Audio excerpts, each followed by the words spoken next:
वो भगवान सतलोक में रहता है और वहां जब तक नहीं जालेगा बेटा ये जन्म मृत्यु सदा बना रहेगा।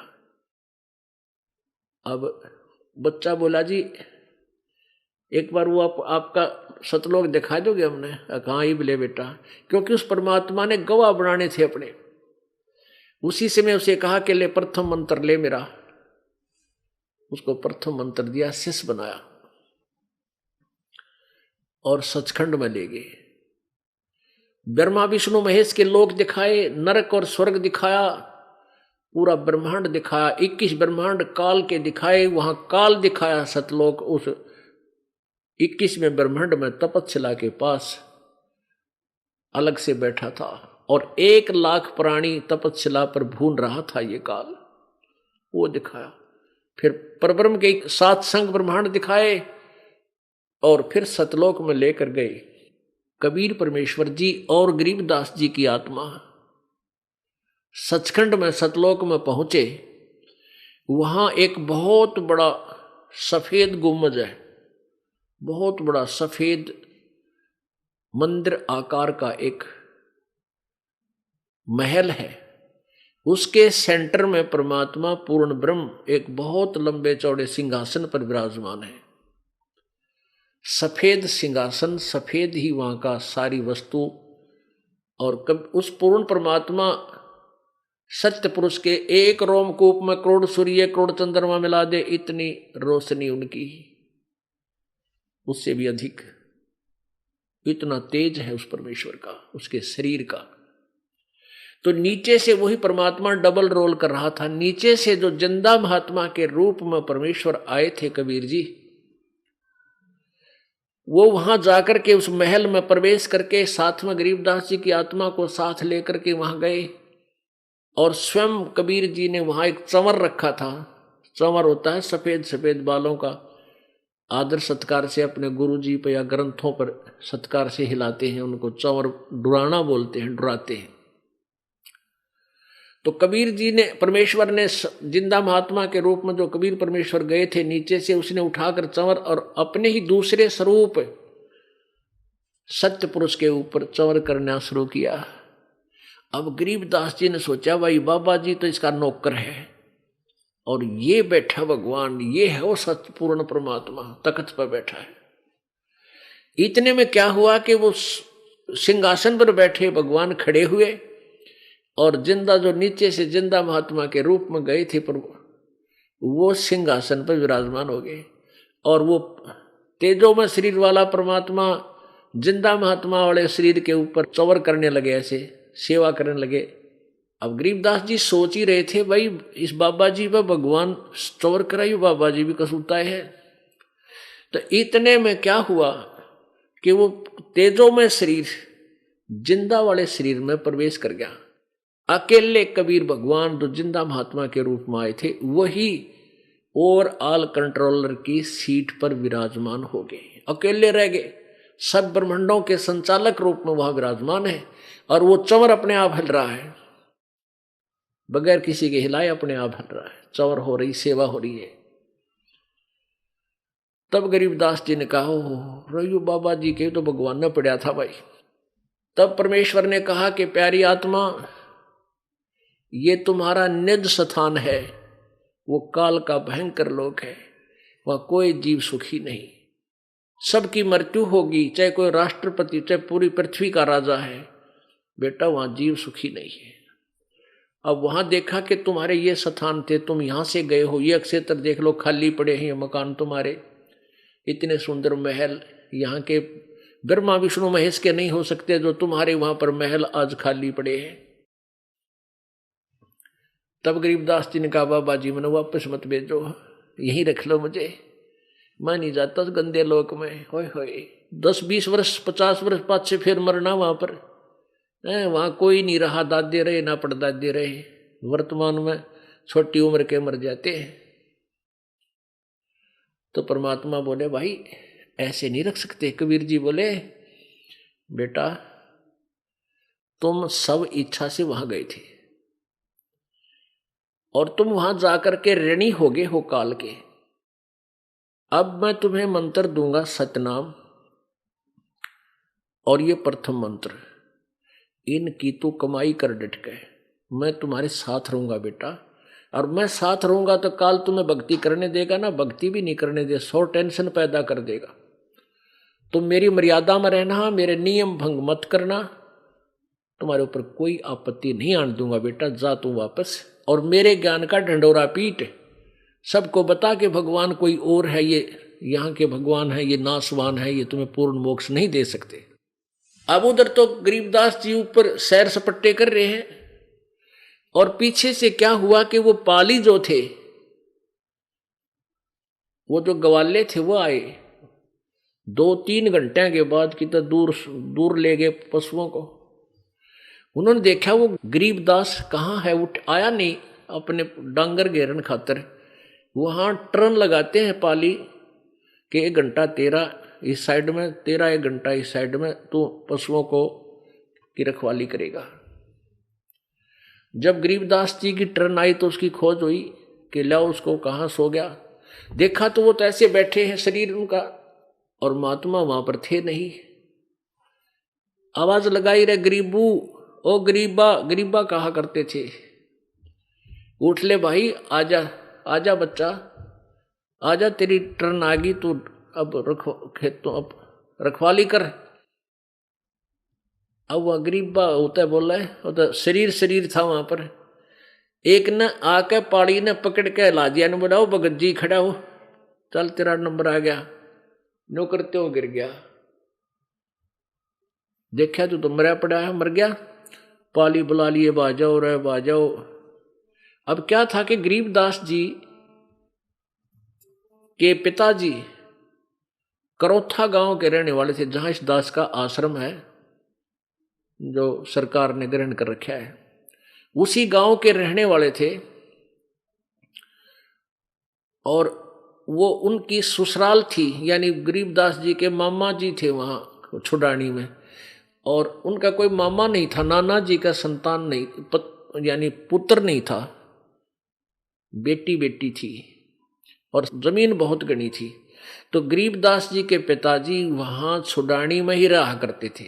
तो गरीबदास जी वहां लड़की का लड़का था, छोरी का छोरा बोला करे, अपने नानके के रहा करते थे वहीं। आज उनके गरीबदास जी के वंशज वहां 80-90 सैकड़ों घर हो गए हैं। उसमें केवल 30-40 घर थे उस छुडानी में, और गरीबदास जी लड़की का लड़का था। तो सभी ने चिंता हुई, भाई लड़की का एकला लड़का, और पहले भी कोई नाना जी के यानी पिताजी के लड़की का भाई नहीं था, और यो मर गया, अकेला पुत्र की मृत्यु होगी, हाहाकार मच गई। गांव में पता चला, माता पिता बेहोश हो गए पुत्र की मृत्यु सुन के। कारण बताया कि एक बाबा जी आया था, उसने कंवारी गाय का दूध काटने निकाला अपने जादू जंत्र से, हमने तो पिया को न, इस बालक ने पी लिया, इस कारण से वो बालक मर गया। अब पुण्यात्माओं सब जगह पूरे गांव में सन्नाटा छा गया। गांव के लोग वहां खेत में पहुंचे जो 1.5 किलोमीटर था। कहने का भाव वहां से फिर बच्चे के शव को घर लाए, घर से फिर इकट्ठे होकर सवा करने के लिए चले, अंतिम संस्कार करने के लिए चले, वहां चिता पर लेटा दिया। तभी परमेश्वर कबीर जी ने वो आत्मा वापस गरीबदास जी की शरीर में भेज दी, और उसी समय वो बालक उठ खड़ा हुआ। उठ खड़ा हुआ तो फिर वो क्या बोल रहा है, जो ऊपर देखा था, जो ज्ञान, जो ऊपर की सारी सृष्टि देखी थी, उसी के विषय में वो लोकोक्तियों के माध्यम से, दोहों के माध्यम से, क्योंकि कबीर परमेश्वर जी ने गरीबदास जी की आत्मा में, उस कंप्यूटर में अपना वो तत्व ज्ञान फीड कर दिया, और उसके फीड होते ही गरीबदास जब वापस आए शरीर में, तो वही ज्ञान बोलन लगे। पर पटन वह परलोक है जहां अदली सतगुर सारे, भक्ति हेत से उतरे वो पाया हम दीदारे। ऐसे बोलने लगे, अलल पंख अनुराग है सुन मंडल रथीर, दास गरीब उधारिया मोए सतगुरु मिले कबीर। अब ये वाणी बोले और कोई बात नहीं कहे, जो आंखों देखा था भगवान का वो सारा हाल वो वाणियों के द्वारा बोल रहे हैं। अब गांव वालों ने, घर वालों ने सोचा कि छोरा, लड़की का लड़का पागल हो गया, मेंटल हो गया, पता नहीं क्या क्या बोल रहा है ये। पर सभी ने शुक्र मनाया है, भगवान शुक्र है तेरा ये जीवित हो गया, या बेटी इस बौड़ा बेटा सही, इसके सारा अपना जीवन पास कर लेगी। सबने ऐसा संतोष किया। वो भोले आदमी नहीं समझ सके ये कि अमृतवाणी बोल रहे हैं, क्या अमृत वर्षा कर रहे हैं गरीबदास जी। उनको बावड़िया कहने लगे, पागल, मेंटल। क्योंकि गरीबदास जी जिसके पास भी बैठे भगवान की चर्चा शुरू कर देते थे, आंखों देखा हाल सुनाया करते थे, दोहों के माध्यम से, शब्दों के माध्यम से। जब गरीबदास जी 13 वर्ष के हो गए, एक दादू पंथी, दादू साहेब, संत दादू जी को भी परमात्मा कबीर जी ऐसे ही आकर मिले थे जब दादू जी 7 वर्ष के थे और बच्चों में खेल रहे थे, गली में खेल रहे थे, खेतों में, अपने ही घरों से थोड़ी आगे को, जैसे जंगल होता, जंगल में वहां खेल रहे थे। वहां परमात्मा आए थे, उनको सचखंड लेकर गए थे गरीबदास जी की तरह। उनका शरीर छूटा नहीं था लेकिन अचेत हो गए थे। 3 दिन और 3 रात दादू साहेब जी अचेत रहे थे, बेहोश रहे थे, और ऊपर की सारी सृष्टि रचना और सब कुछ बताकर वापस छोड़ दिए थे। तीसरे दिन वो होश में आए थे। उसके बाद दादू जी का भी यही हाल था। और दादू साहब ने अपनी अमृतवाणी में कहा है कि जिन वो को निज नाम दिया सोए सतगुर हमार, दादू दूसरा कोई नहीं, यो कबीर सृजनहार। तो उन दादू जी के अनुयायी एक गोपाल दास नाम के लाला जी घर त्याग के बैरागी यानी संत बने हुए थे, और दादू पंथ के अनुयायी थे। वाणी के बारे में वो बहुत कुछ जानते थे। वो छुडानी गांव में आ गए, लाल कपड़े पहन रखे, तो साधु वेश में जब आए तो आम आदमी सत्कार करता था। जिसने ऐसा साधु जैसा बाणा का पैर रखा उसकी हम सत्कार बहुत करया करते हैं, उसको संत मानते थे। तो वो वहां एक भगत के पास आता था, उनका सेवक था। वहां आकर रुका तो 10-5 आसपास के व्यक्ति भी नमस्कार करने आए। तो एक व्यक्ति ने कहा कि महाराज जी, हमारे एक लड़की का लड़का पागल हो गया और 3 वर्ष हो गए, मेंटल हो रहा है, पता नहीं के बोल रहा है, आप बांटे जा है, कितना उखड़ा होगा, कुछ भी गाने लग जाता है। सारा कारण बताया कि ऐसे ऐसे एक संत आया था, उसने कुंवारी गाय का दूध काट दिया अपने जादू जंतर और उस लड़के ने पी लिया। उसके बाद ये तो मर गया था, फिर पता नहीं भगवान ने क्यों कर दया करी, जीवित हो गया। उसके बाद पता नहीं के बांडा है, अपा बोल रहा है, पागल हो रहा है। और संतों की विद्या ने संत ही काट सकते, संतों के जंतर मंत्र को संत ही ठीक कर सकते हैं। आप दया करो वो बालक ठीक हो जा। तो गोपाल दास जी ने कहा कि लाओ बुला के। शिवलाल नाम था उनके नाना जी का, गरीबदास जी के नाना जी का। उनसे कहा कि चौधरी साहब ऐसे ऐसे एक बाबा जी आ रहा है और वो नो कहे छोरे मैं ठीक कर दूंगा, इस बालक को मैं स्वस्थ कर दूंगा, आ जाओ इसको ले आओ एक बार। तो 5-4 और उनके वहां के और उसके पास पहुंच गए। तो वहां कम से कम 20-30-50 व्यक्ति इकट्ठे हो गए। गोपाल दास 60 साल के आदमी व्यक्ति और गरीबदास 13 साल के बालक। वो 60 वर्षीय गोपाल दास कहता है 65 वर्षीय कहने लगे बच्चा वो कौन था जिसने तेरी ये दुर्गति करती है। गरीबदास जी बोले वो परमात्मा थे, मेरी दुर्गति नहीं, मेरी तो सदगति कर दी उसने। हम सुल्तानी नानक तारे दादू को उपदेश दिया, जात जुलाहा भेद न पाया, वो कैसी मैं कबीर हुआ। फिर लागे वो अमृतवाणी बोलन परमात्मा की, आंखों देखा हाल। तब गोपाल दास कहने लगा रे गांव वाले हो, यू पागल को ना, पागल तो भाई तुम हो। ये तो अमृत वर्षा कर रहा है भगवान की, वो अमृत वाणी बोल रहा है। यदि इसको लिपिबद्ध कर लिया जाए तो ना जाने कितने जीवों का उद्धार होगा इससे।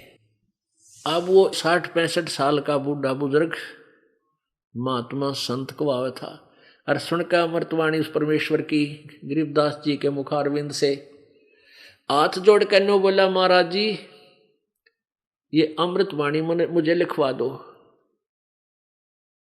आप मुझे, इसका बहुत उपकार होगा कलयुग में ऐसी अमृतवाणी लिखी जाएगी तो। अब गरीबदास जी ना बोले और चल पड़े आगे आगे। 13 वर्ष के बालक और पीछे पीछे 60 साल का बाबा जी जिसने सब प्रणाम करे थे। काफी दूर दूर तक चले गए। जब गरीबदास जी बोले कि पूरी लिखे तो लिखवाऊं, कदे 4 शब्द लिख कर भाग जा तू।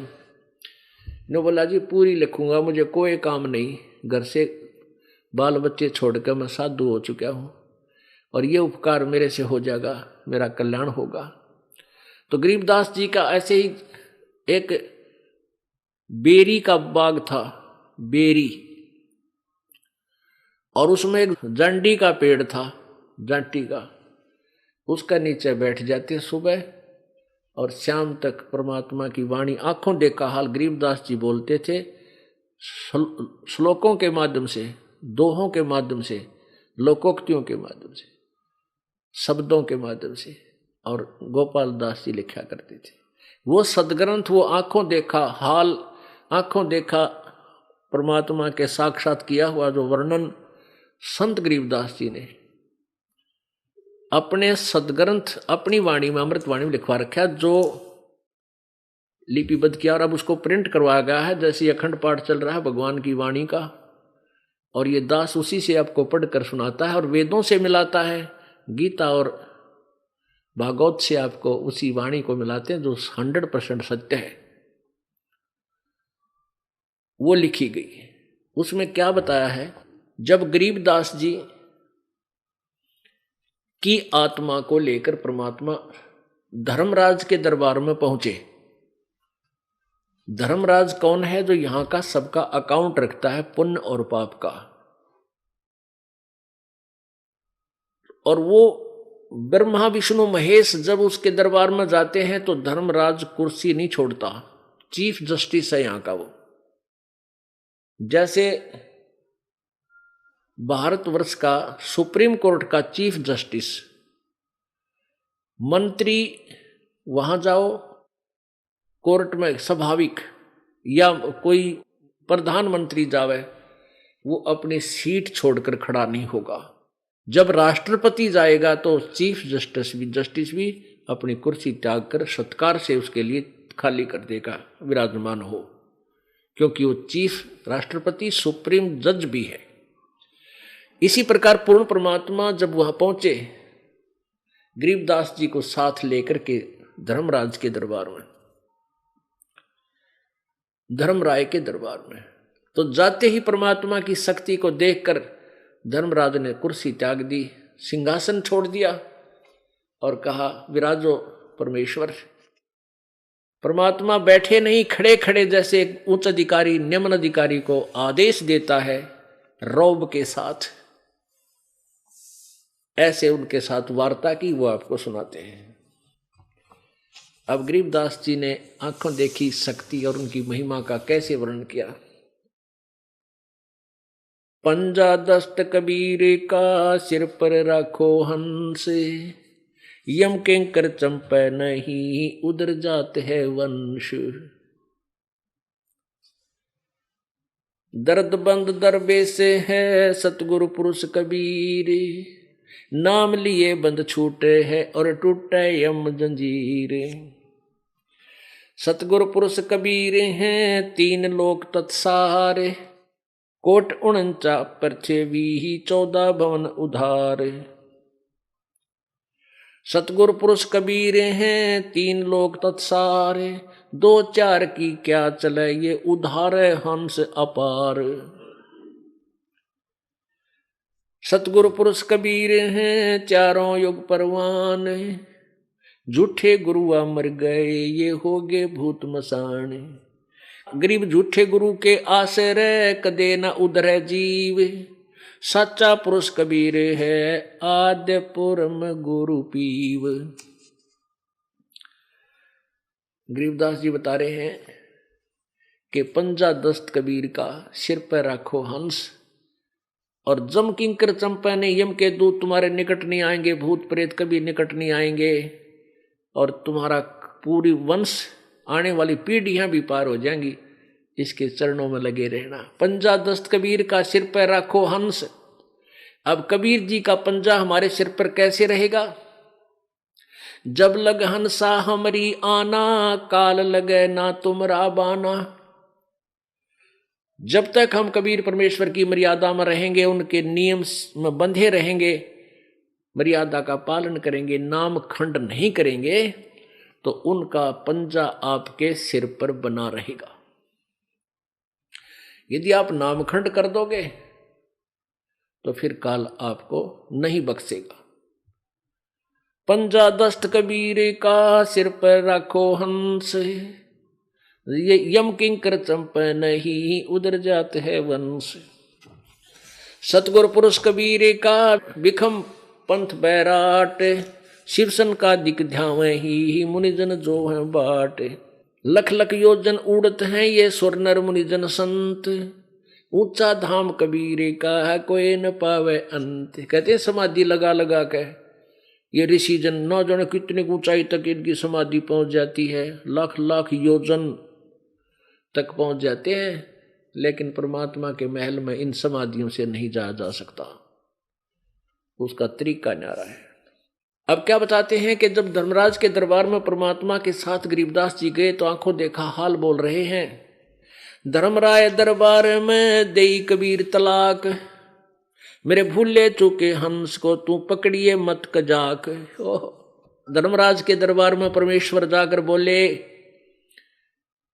कि ए धर्मराय, ओ कजाक, यानी जैसे डांट मारा कर नीचे वाले अधिकारी पर बड़ा अधिकारी कजाक कहते हैं, और निकम्मे और डफरमैन, मेरी बात सुन ले। धर्मराज को परमात्मा ऐसे बोल रहे हैं। धर्मराय दरबार में देई कबीर तलाक, मेरे भूले चौके हंस को तू पकड़िए मत कजाक।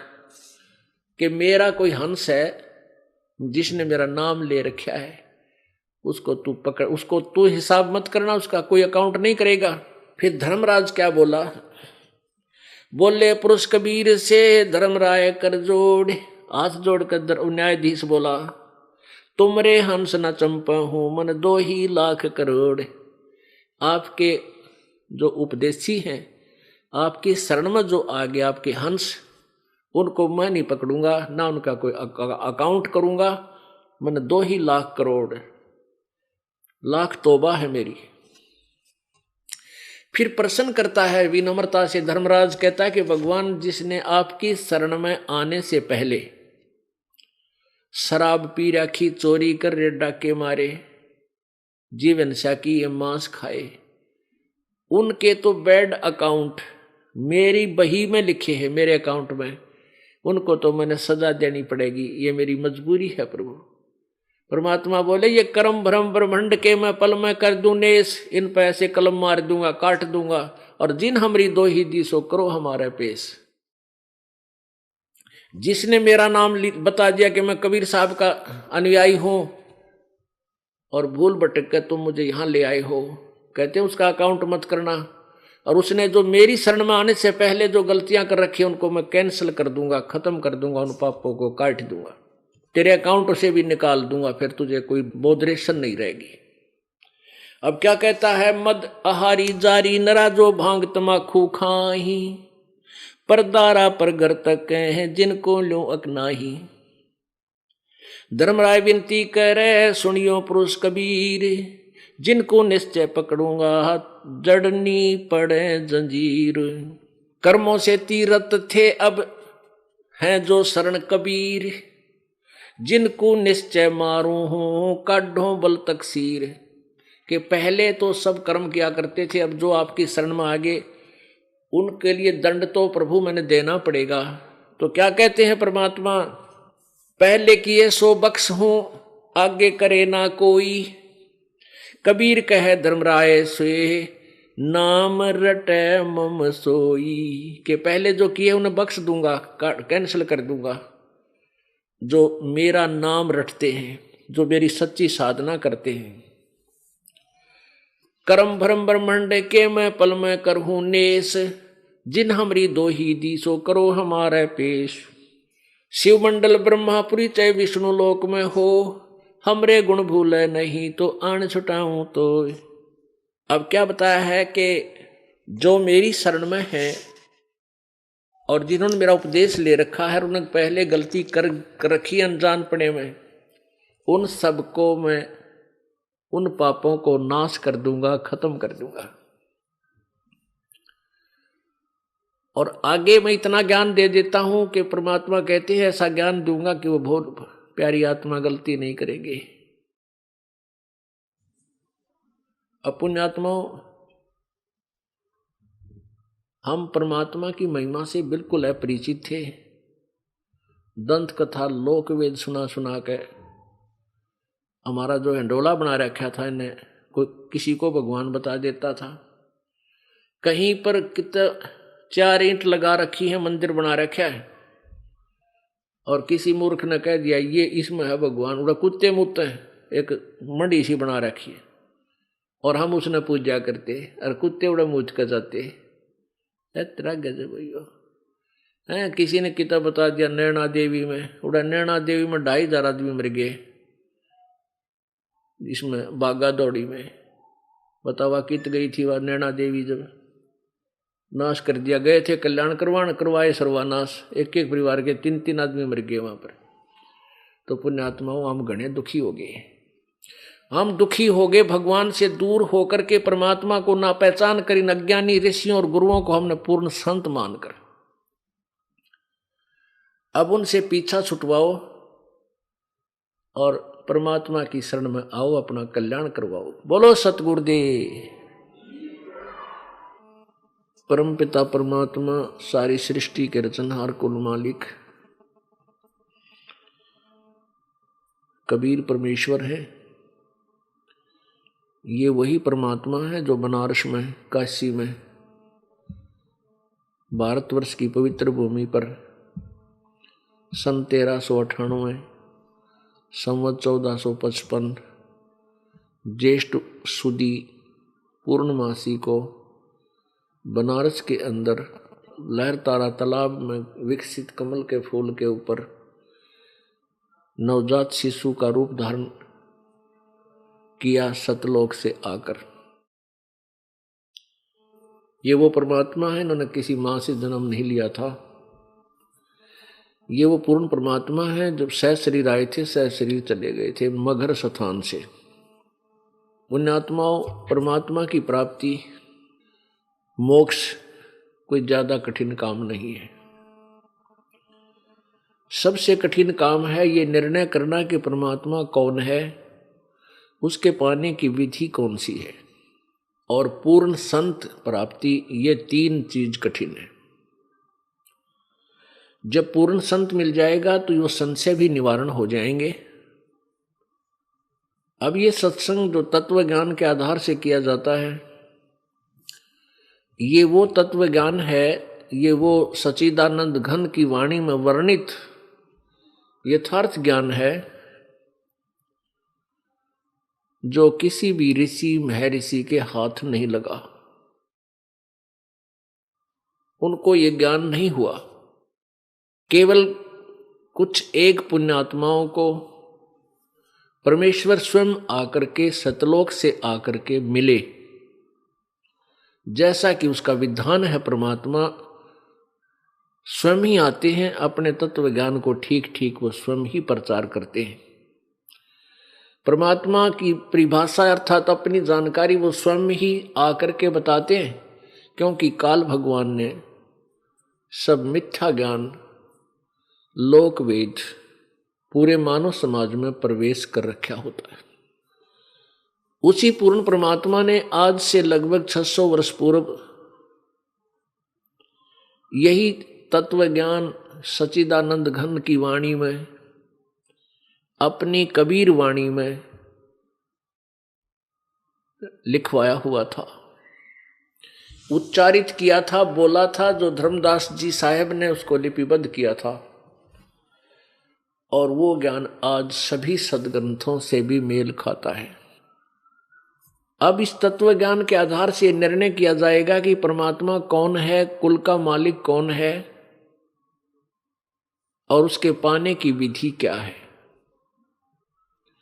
ये स्पष्ट हो जाने के बाद फिर परमात्मा का पाना कठिन नहीं, क्योंकि परमात्मा की भक्ति बहुत ही साधारण है,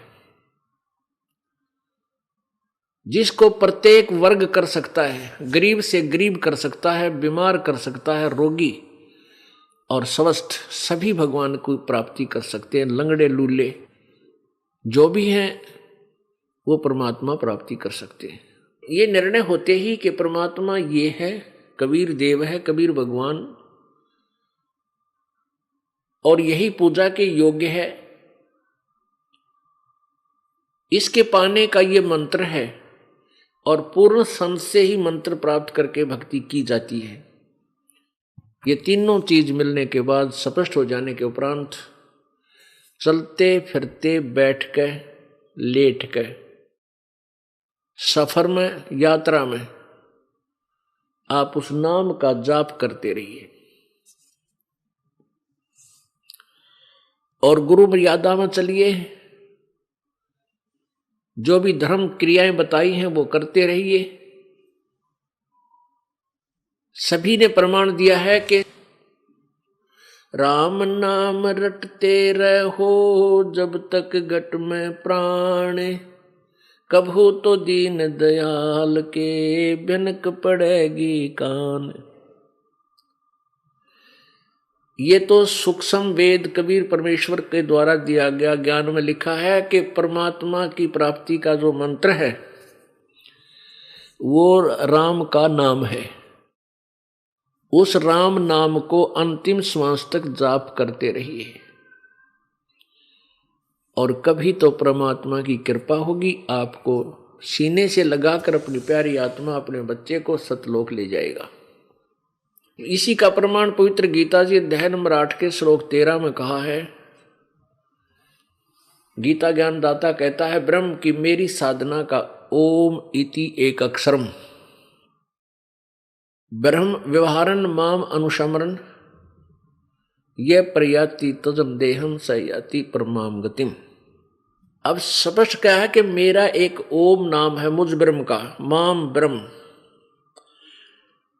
उच्चारण करके सिमरण करने का, और जो अंतिम श्वास तक, मृत्यु समय तक, शरीर छोड़ते समय तक इसी का नाम जाप करता हुआ शरीर त्याग जाता, तो मेरे वाली गति को प्राप्त होता है, परम गति को प्राप्त होता है। गीता जी अध्याय नंबर 8 के श्लोक 5 और 7 में गीता ज्ञानदाता ये ब्रह्म श्री कृष्ण जी में प्रवेश करके बोल रहा है। ये कहता है कि मेरी साधना कर, मुझे ही प्राप्त होगा, युद्ध भी कर और सिमरण भी कर। अब इससे सिद्ध है कि ये सब क्रियाएं काम करते करते, अपना जैसा भी जिसका कर्म है उस कर्म को करते करते परमात्मा की प्राप्ति करनी है, नाम जाप से होगी। अब युद्ध से कठिन काम कोई नहीं होता, और कहता युद्ध भी कर, मेरा सिमरण भी कर, यानी अपना काम भी करो और मंत्र का जाप भी करते रहो। फिर गीता जी अध्याय नंबर 8 के ही श्लोक नंबर 8, 9 और 10 में उस पूर्ण परमात्मा की भक्ति बताई है कि जो उसकी भक्ति करता है, उस पूर्ण परमात्मा सच्चिदानंद घन, उस देव पुरुष की जो साधना करता है पूर्ण परमात्मा की, उस भक्ति की कमाई से उसको प्राप्त होता है। और उस परमात्मा की साधना करने का कौन सा मंत्र है? गीता जी अध्याय नंबर 17 के श्लोक 23 में ओम तत्सत इति निर्देश ब्रह्मण त्रिविध समर्थ है। उस ब्रह्मण माने सच्चिदानंद घन परमात्मा यानी पूर्ण परमात्मा की भक्ति का केवल 3 मंत्र के जाप का सिमरण करने का आदेश है, निर्देश है, और वो 3 विधि से किया जाता है। ओम तत्सत, ओम ब्रह्म का जाप है। ये तत् और सत ये सांकेतिक है। ओम तत्सत कोई जाप नहीं है। तत् और सत ये सांकेतिक है। इनको तत्वदर्शी संत बताएगा। गीता जी अध्याय नंबर 4 के श्लोक 34 में कहा है कि उस तत्व ज्ञान को, जिसमें बहुत प्रकार के धार्मिक अनुष्ठानों का विवरण है, यथार्थ भक्ति की विधि है, उसको तू तत्वदर्शी संतों के पास जाकर समझ। उनको दंडवत प्रणाम करने से, कपट छोड़कर प्रश्न करने से वो तत्वदर्शी संत तुझे उस तत्व ज्ञान का, परमात्म तत्व की जानकारी देंगे, तत्व ज्ञान सुनाएंगे। तो ओम तत्सत को केवल तत्वदर्शी संत ही स्पष्ट कर सकता है। ओम तत्सत कोड वर्ड है। तो कहने का भाव यह है कि जो भी साधना करनी है नाम का जाप करनी है। जैसे यजुर्वेद अध्याय नंबर 40 के श्लोक नंबर 15 मंत्र नंबर 15 में कहा है कि ओम कर्तु समर, किलवे समर और कर्तुम समर। ओम नाम का जाप काम करते करते सिमरण करो, विशेष कसक के साथ सिमरण करो और अपना मूल कर्तव्य जानकर, मनुष्य जीवन का मूल कर्तव्य है परमात्मा की भक्ति, ये जानकर उसका सिमरण करो। तो इन पवित्र सदग्रंथों ने सिद्ध कर दिया कि परमात्मा के पाने का केवल एक जाप मंत्र है। ब्रह्म तक का ओम जाप है। इससे अतिरिक्त जो कोई अन्य मंत्र जाप करते हैं, जैसे ओम नमः शिवाय, ओम वासुदेव भगवते नमः, ओम एवं नमः, ये इस तरह के जो मंत्र हैं ये कोई जाप के नहीं है। कोई भी सदग्रंथ प्रमाण नहीं देता इनका। तो ब्रह्म का जाप है ओम और परब्रह्म का जाप है तत्। तत् मंत्र वो और है जो ये दास बताएगा। ओम और तत् मंत्र मिलकर 2 अक्षर का ये सतनाम बन जाता है। जिन भक्तात्माओं को ये सतनाम प्राप्त है वो समझ रहे हैं। और तीसरा मंत्र जो है वो सत, ये सांकेतिक है, ये सार नाम भी कहलाता है। ये पूर्ण परमात्मा का है। इन तीनों मंत्रों का जाप करना है और तीनों मंत्रों का सिमरण जो है 3 विधि से होता है। तीर विधि 3 प्रकार से ऐसे परमात्मा पाया जाएगा। ये बहुत आसान है। आप यहां से बस में बैठते हो, अपने कार्य तक जाते हो, घर से अपने कार्यालय तक या किसी अपने दुकान की तरफ के तक या कोई अन्य कार्य से रिश्तेदारी में जाना होता है, तो उसमें अपना मंत्र करते हुए जाइए, किसी से बात भी ना कीजिए, क्योंकि यात्री से कितनी बात कर सकता है आदमी। 2 मिनट कहाँ से आया, यानी साथ बैठा है तो इतना पूछ सकते हैं कहाँ जाएगा, कहाँ से आए हो, बस। उसके बाद फिर अपना परमात्मा की भक्ति सिमरण शुरू कर दीजिए। ये ऐसा सिमरण है दूसरे को ये भी नहीं पता ये मंत्र कर रहा है या वैसे स्वाभाविक बैठा है।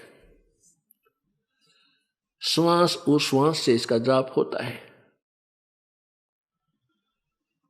इसी प्रकार कोई किसान है तो अपने खेत में काम भी करे। जैसे हाली बीज धुन और पंथी से बतरावे। अब जैसे हाली खेत जोत रहा होता है, किसान या तो कुछ गाने गाता रहेगा साथ के साथ, कह को रागनी याद कर लेगा या करता रहेगा सारा दिन, या कुछ सोचता रहेगा, उसके स्थान पर अपनी भक्ति करता रहे। मजदूर है अपने, उसने क्या करना है, कस्सी का कार्य है या सिर पर टोकरी रख के चल पड़ा, वहां डाल के आनी है, वहां से वहां तक 2 सिमरण करे, आते समय फेर करे। तो ऐसे अपने इस रूटीन को बना के रखे। नाम उठत नाम बैठत नाम सोवत जागवे, नाम खाते नाम पीते नाम से ती लागवे। इस प्रकार भगवान मिलेगा। अब ये फैसला किया जा रहा है, ये सत्संग जो चल रहा है इसमें ये आपको बताया जा रहा है कि कुल का मालिक कौन है और वो कैसा है और किसने देखा है। जैसा कल के सत्संग में आपको सदग्रंथों से प्रमाणित किया गया था, आपके समक्ष रूबरू कराए थे कि सभी पवित्र सदग्रंथ प्रमाण दे रहे हैं कि परमात्मा सह शरीर है, मनुष्य सदृश्य है, साकार है और वो ऊपर सतलोक में रहता है और वहां से चलकर आता है अपनी प्यारी आत्माओं को, अपने श्रेष्ठ भक्तों को मिलता है आकर के, दृढ़ भक्तों को, और उनको तत्व ज्ञान से परिचित कराता है। ये तो वेद बता रहे हैं उस परमात्मा की लीला कि वो परमात्मा वो भगवान होता है जो ऐसी लीला करता है। और परमेश्वर ने स्वयं कहा था कबीर जी ने कि वेद मेरा भेद है, मैं ना वेदन के माही, और जौन वेद से मैं मिलूं वो वेद जानते नहीं। वेद ये चारों वेद, ऋग्वेद, यजुर्वेद, अथर्ववेद और सामवेद, ये चारों वेद परमात्मा कबीर जी की महिमा से परिपूर्ण है, उस पूर्ण परमात्मा की महिमा से परिपूर्ण है। लेकिन इन चारों वेदों में परमात्मा कबीर भगवान पूर्ण परमात्मा के पाने की विधि नहीं है। इसलिए परमात्मा कबीर जी अपनी वाणी में कहते हैं कि ये चारों वेद मेरा ही भेद बता रहे हैं, पर मैं मिलो वेदन से नहीं, मैं इन चारों वेदों में वर्णित विधि से मैं प्राप्त नहीं हो सकता। और जौन वेद से मैं मिलूं वो वेद जानते नहीं। जिस वेद से मैं मिलूं यानी सूक्ष्म वेद से, परमात्मा कबीर जी के पाने की विधि उसमें लिखी है, तो वो चारों वेदों में नहीं है, वो ये वेद जानते ना।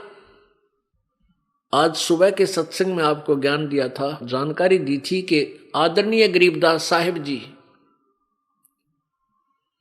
को परमात्मा मिले। उन्होंने सतलोक में परमेश्वर के दर्शन किए और वही परमात्मा छुडानी गांव में, जिला झज्जर, हरियाणा प्रांत, भारतवर्ष में, वो सह शरीर आए थे जिंदा महात्मा रूप बना के, और अपनी प्यारी आत्मा, उस श्रेष्ठ आत्मा, अपनी उत्तम आत्मा गरीबदास जी को मिले। उनको अपना भेद बताया, सचखंड दिखाया, फिर वापस छोड़ दिया। उस प्यारी आत्मा ने फिर आंखों देखा उस पूर्ण परमात्मा का ज्ञान अपनी एफिडेविट में, अपनी अमृत वाणी में, अपने अनुभव की वाणी में लिखा हुआ है। वो जो आपको ये दास रह रह कर सुनाता है, उस गरीबदास साहिब जी की अनुभव की वाणी परमात्मा प्राप्ति के उपरांत। तो परमात्मा कौन है, कैसा है, कैसे मिलता है, ये सारी विधि सब विस्तार से विवरण संत गरीबदास जी ने अपनी वाणी में लिखा है। अब आपके समक्ष एक गवाह आदरणीय संत गरीबदास जी महाराज हो गए कि कबीर इज गॉड, कबीर भगवान है और यही कुल का मालिक है, ये पूर्ण परमात्मा है। तो आदरणीय गरीबदास साहिब जी ने अपनी वाणी में क्या बताया है, अनंत कोट ब्रह्मंडे का एक रति नहीं भारे, सतगुरु पुरुष कबीरे हैं ये कुल के सिरजनहारे। अनंत कोटि ब्रह्मांड का वो ही रचने वाला है और उसके ऊपर उनका इतना भी भार नहीं है कि अपने वचन से, अपनी शब्द की शक्ति से इन सबको घुमा रखा है। सब चक्कर काट रहे हैं उस परमात्मा के एक वचन से, कैसे चलो तुम, ये अपने आप चल रहे हैं। अब आपके समक्ष दूसरे गवाह, वो प्यारी आत्मा जिनको परमात्मा प्राप्त हुआ, वो बताते हैं। आदरणीय दादू साहेब जी, दादू साहेब जी जब 7 वर्ष के थे, 7-8 वर्ष के बालक थे, बच्चों में खेल रहे थे, वहां एक बूढ़ा बाबा बनकर यानी जिंदा महात्मा के रूप में परमात्मा प्रकट हुए। उनको तत्व ज्ञान से परिचित कराया और उस आत्मा को लेकर परमात्मा ऊपर सचखंड में गए, सतलोक दिखाया। उधर से दादू साहेब जी का शरीर अचेत हो गया, बेहोश हो गए, लेकिन मृत्यु नहीं हुई। आत्मा ऊपर चली गई, शरीर को जीवित रखा प्रभु ने। 3 दिन और 3 रात तक बेसुध पड़े रहे और जैसे स्वप्न देखते हैं ऊपर सतलोक सचखंड सब कुछ दिखाकर तीसरे दिन वापस छोड़ दिया। उसके बाद उस दादू साहेब जी ने, आदमी दादू साहेब जी ने परमेश्वर कबीर जी की कलम तोड़ महिमा गाई है। जिन मोको निज नाम दिया सोए सतगुरु हमारे, दादू दूसरा कोई नहीं ये कबीर सिरजनहारे। कहते हैं दादू साहब कह रहे हैं कि जिन मोको निज नाम दिया, जिसने मुझे वो सही मंत्र दिया, निज माने खास यथार्थ नाम दिया, और सोए सतगुरु हमार, दादू दूसरा कोई नहीं यो कबीर सिरजनहार। ओए होए ये परमात्मा, ये बंदी छोड़। अब उस परमेश्वर के कितने गवाह हैं जिन्होंने परमात्मा को देखा है? आपके समक्ष उन सभी गवाहों की अमृतवाणी सुनाई जाएगी। दादू नाम कबीर की जय कोई लेवे ओटे, उनको कभू लागे नहीं ये काल वज्र की चोटे। दादू साहब कह रहे हैं कि जो नाम कबीर जी के सच्चे नाम की जो ओट ले लेगा पूर्ण संत से उपदेश लेकर, उसको काल के वज्र की चोट कभी नहीं लगेगी। अब काल का वज्र माने एक भयंकर हथियार छोड़ दिया जाता था। वज्र होता था एक, जैसे आजकल मिसाइल होती है। कहते काल ऐसे गुप्त वज्र छोड़ देता है जिनके कारण जैसे कोई दुर्घटना होती है। अब काल के वज्र गुप्त कौन से हैं? जैसे दुर्घटना में एक ही परिवार के 3 आदमी मर गए, बता के बच्चा उस परिवार में। और किसी क्षेत्र में बाढ़ आ जाती है, हजारों की संख्या में व्यक्ति मृत्यु को प्राप्त हो जाते हैं। किसी क्षेत्र में भूकंप आ जाता है, आपने सुना होगा कहीं कोई एयर क्रैश हो जाता है, कोई हेलीकॉप्टर दुर्घटनाग्रस्त हो जाती है, कोई बसें दुर्घटना हो जाती है, कितने ट्रेन टकरा जाती है, या कहीं पर कोई ऐसा कोई बीमारी आ जाती है, कोई हार्ट अटैक होता है। ये काल के वज्र हैं। और जो परमात्मा कबीर जी की शरण में आ जाते हैं उनके ऊपर ये अटैक नहीं हो सकते। हम इसीलिए भगवान की खोज करते हैं। उनको अगर कोई बीमारी रोग हो जाता है वो भी ठीक होता है, परमात्मा ठीक कर देते हैं। तो इसलिए परमात्मा के विषय में दादू साहब कह रहे हैं कि उनको कभी लागे नहीं, दादू नाम कबीर की जय कोई लेवे ओठ। नाम की ओट का तात्पर्य है जैसे आपने परमात्मा की शरण ले ली पूर्ण संत के द्वारा उपदेश लेकर, तो वह नाम की ओट होगी, कबीर जी के नाम की ओट। ओट माने शरण, रक्षा कवच। वो रक्षा कवच हो गया, भगवान अपने आप रखवाला होता है। और उनको कभू लगे नहीं काल वज्र की चोट, जो जो शरण कबीर के तिरगे अंत अपार। दादू गुण की ताक है कैतन आवे पार। जो कबीर जी की शरण में आए हैं ना जाने कितने पार हो गए, उनका वर्णन नहीं कर सकते।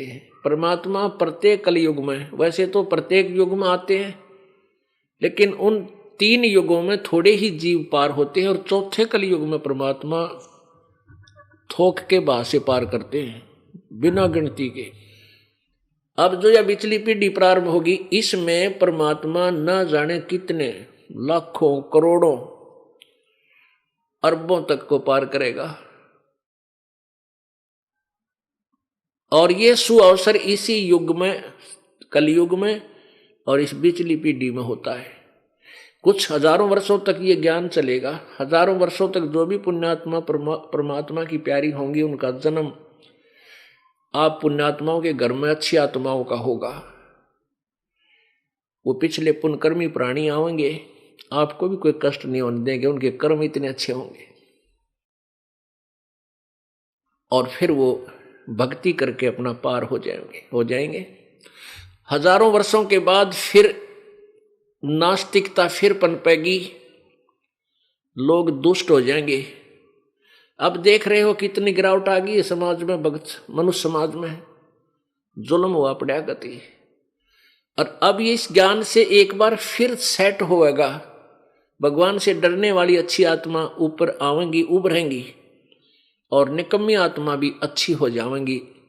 इस ज्ञान को सुनकर कोई किसी को दुखी नहीं करेगा, कोई लूटे खसोटे नहीं गा। उनको पता लग जाएगा किसके लिए कर रहा हूं, और करूंगा तो फिर पाप भी मुझे भोगने पड़ेंगे। किसी का कोड लग रहा है, किसी की आंख फूट गई, किसी का कैंसर हो गया, किसी की जीभ कट गई, किसी का हाथ कटा पड़ा है।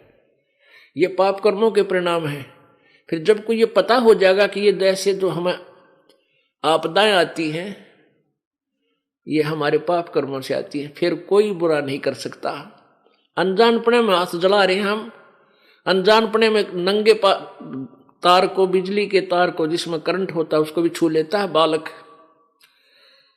और मृत्यु को प्राप्त हो जाता है। और जब वो बड़ा होता है, समझदार होता है, उसको ज्ञान होता है कि इसमें भयंकर बिजली है, नंगे तार को आप भी हाथ नहीं लगाता और दूसरों को भी नहीं लगाने देता, दूर से आवाज लगाता कि इसके निकट ना जाना, इसमें बिजली है, मर जाओगे।